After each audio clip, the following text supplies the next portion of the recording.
Welcome to Monmouth in Focus, a program about the services and functions of Monmouth County government. I'm Commissioner Director Tom Arnone, your host for this segment of Monmouth in Focus. Today, we are joined by Elaine Riazzi Bodine, Executive Director and co-founder of the Elena Jane Foundation. Welcome, Elaine. How are you? Good. Thank Great you for having This me. is great. So we do many segments over the course of the year, and some of them are very passionate, and they hit the viewers very passionately, and this is one. And we met a while back at another event where I saw that you had a booth and you were promoting what we're about to talk about now. Can you share to the viewers a little bit about the information of the foundation? So the Elena Jane Foundation is named after my daughter, and my daughter was diagnosed with Hodgkin lymphoma, stage 2 cancer. How old's your daughter? She was 17 when she was diagnosed. Okay. She's 19 now. So it was actually the very beginning of her senior year of high school. So here she was, first of all, we're thinking ahead. We're thinking, your senior year, this is the pinnacle of your school years, right? You got prom, you got graduation, and we were hit with the diagnosis, which was just devastating. But what we did find was that we received an outpouring of love and support from the community, from friends, from family, and from strangers. And it was so impactful. And you don't realize until you're going through something like that, just how impactful that is for the recipients. And so we knew from an early stage of our journey that we wanted to pay things forward. We wanted to be able to help others and really take the negative and turn it into a positive and find purpose in it all. So it's my understanding that Sloan Kettering in New York has called Elena the pioneer patient there. Can you talk a little bit about that? Yes. So very early on with her diagnosis, we learned that you have to be your own advocate, and you have to ask those questions. You have to ask the why, and more importantly, I think, the why nots. And so we did, and we pushed, and Elena was the first of many. And ultimately, most importantly, I think, she was the very first pediatric patient at Memorial Sloan Kettering to use the cold cap. Wow, so that's why we're here today. Yep. Talk a little bit about the cold cap, and I forget where we met because it was like maybe a year or two. I don't even know how long ago we met. It was last fall. Was it last fall? Yes. Okay. Yeah, the foundation has actually only been around since last fall. Oh, okay. So it was last fall we met, and it just struck me, and I said, you have to be a guest on a TV show here, Monmouth in Focus, because I think it's important that all the people know that there's something out there, and it's better and it's best to come from somebody that has gone through the experience. And so at that period of time, I came to your table where you were promoting the cold cap there, and I think Elena was there. I think, I'm not sure, maybe she wasn't there at that period of time. But I saw this cold cap, and I said, what is this? So could you talk a little bit about what it is, and how beneficial it is, and how it's helped Elena and hopefully many others? Of course, yes. So the cold cap, this is the cold cap. This is the cap that Elena wore. And it comes in two parts. So you have the inner shell and the outer shell. The inner shell, if you look, you can actually see the fluid in this sort of cranium shape. So the fluid comes through this? Yes, it's a coolant, basically. Okay. So this is insulated, and it plugs into the cooling machine, which looks very much almost like a dehumidifier that you may have in your house. So it's portable, it's on wheels, and you plug it in. You have to prep the hair ahead of time. So this is worn during the chemo treatments. So when they go in for the chemo treatment day, you have to pre-cool with the cap during your treatment and then also post-cool. So it does add to your treatment day. So Elena would have to wear the cap for approximately 5 hours during her chemo treatment. Now, there's not medicine flowing through No, this. it's a coolant. Okay. And then this is the insulator cap that you wear over it just to keep it nice and snug and keep it cool. And basically what it's doing, it's cooling down the temperature of the scalp to cool down those hair follicles. Because what chemo does, it destroys fast reproducing cells.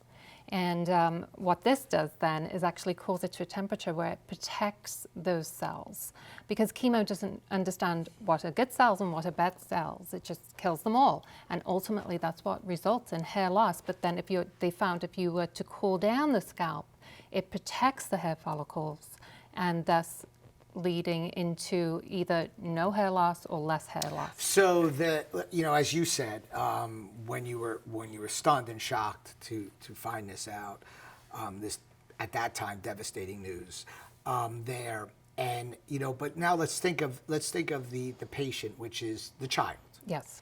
The number one thing is, am I going to lose my hair?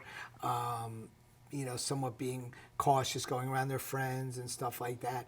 So this part had to be a big, big lifesaver to the part of, for her own personal feelings there, going through this bad enough experience. It's huge. It's huge. This, and I'm going to say straight away, this is not about vanity. People just automatically assume it's about vanity.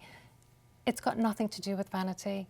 This is about their mental state. Absolutely. This is about being able to look in the mirror and see yourself instead of seeing the cancer. That's right. And this was her senior year of high school. And, she had prom, she had graduation, she had all these life moments ahead of her. And I didn't want her looking back and seeing the cancer first and foremost. I wanted her to be able to look back and see the good times and see the achievements and the accomplishments that she'd made over the years during her school years. And, part of the battle of cancer is your mental state. You have to be in the right frame of mind to be able to get through this journey. Cancer it's not easy. It's certainly not an easy battle for anybody. But you have to be a fighter. You absolutely have to be a fighter. And if you talk to cancer patients, the number one gruesome side effect that they will recall is losing their hair.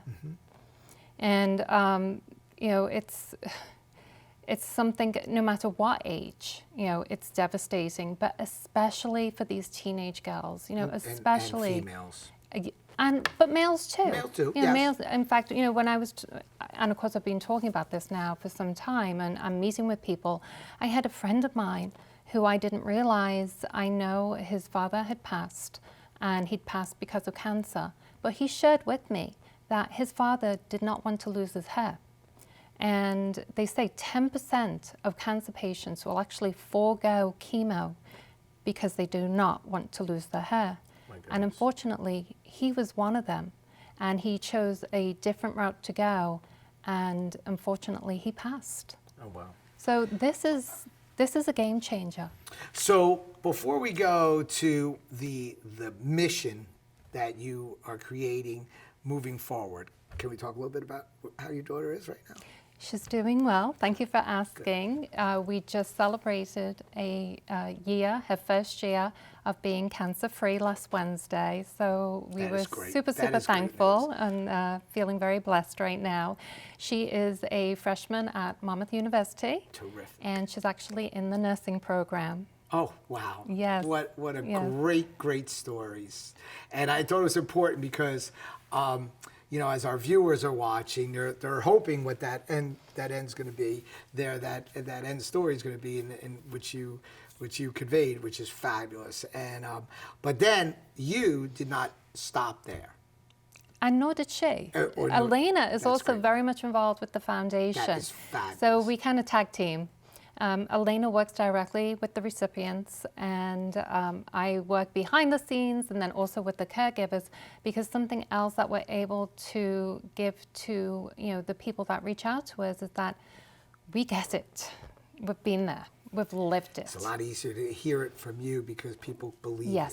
Yes. So what is the mission of the foundation?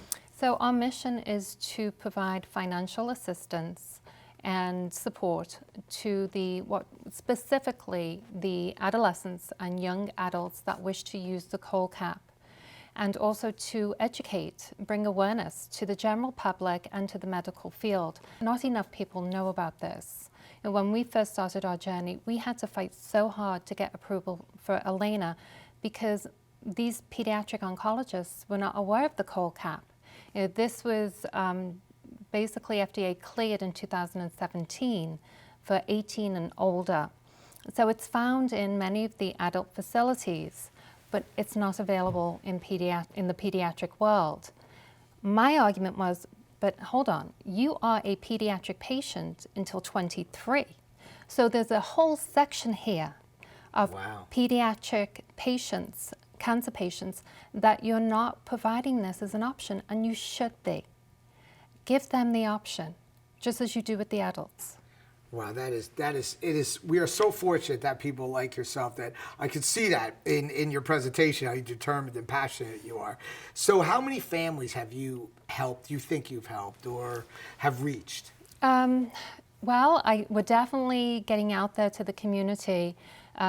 Even before the foundation started, we were helping people.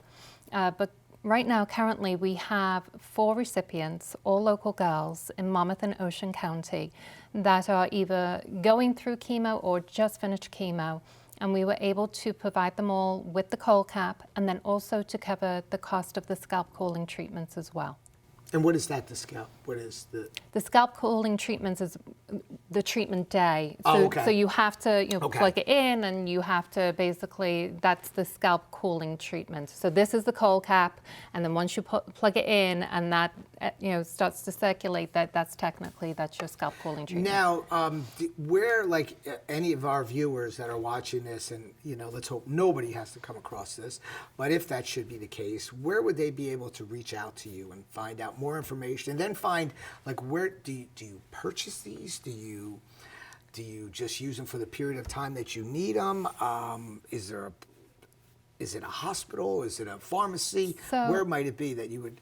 So first of all, they can certainly find out more on our website, theelenajanefoundation.org. We also encourage everybody to follow us on social media, because that also gives us a huge presence and credibility within the medical community as well. And it's something that we work directly with the doctors. So if we do have a patient, and with all the recipients I currently have, what I thought was interesting, and I was really happy to hear that they all reached out to us directly. So that means, obviously, we're spreading the word. Yes, the word's so out there. They reached out to us directly before they even met with the doctor, which I thought was just wonderful. But there's certain hospitals that we're working with closely that they also pass along our information as well. But again, as I mentioned earlier, you have to be your own advocate. And unfortunately, we will all be touched by cancer in one way, shape, form, or another. We will. Oh yeah, there's no doubt about it. So to have this information ahead of time, before you walk into that doctor's office, to say, is this an option for me, I think it is a game changer. I know I'm segueing off it a little bit when I bring this up, but there's so many different and so many important beneficial groups that address a certain form of cancer, or some sort of initiative like you have yourself, or treatment or something to that effect. And but they all, in one way or another, touch each other. I mean, you have the Lauren Ashley Foundation, you have the different areas, you have, I have a foundation for pancreatic cancer, called Pound the Pavement. And you go through all these period of times, but it's amazing because it's those little things that occur during that period of time that people try to, they not that they forget, but they don't put as important as actually the cancer itself. And that's your personal feelings, and and the way you feel, and your morale and all that. And this here is 50% of it, because and I think this is a tremendous initiative that you're doing. I'm so happy for your family itself that everything is working good, and I'm sure Ilana's going to be like the spokesperson of this, and it's going to grow and grow and grow. Hopefully we're helping that today here, but I can't thank you enough, because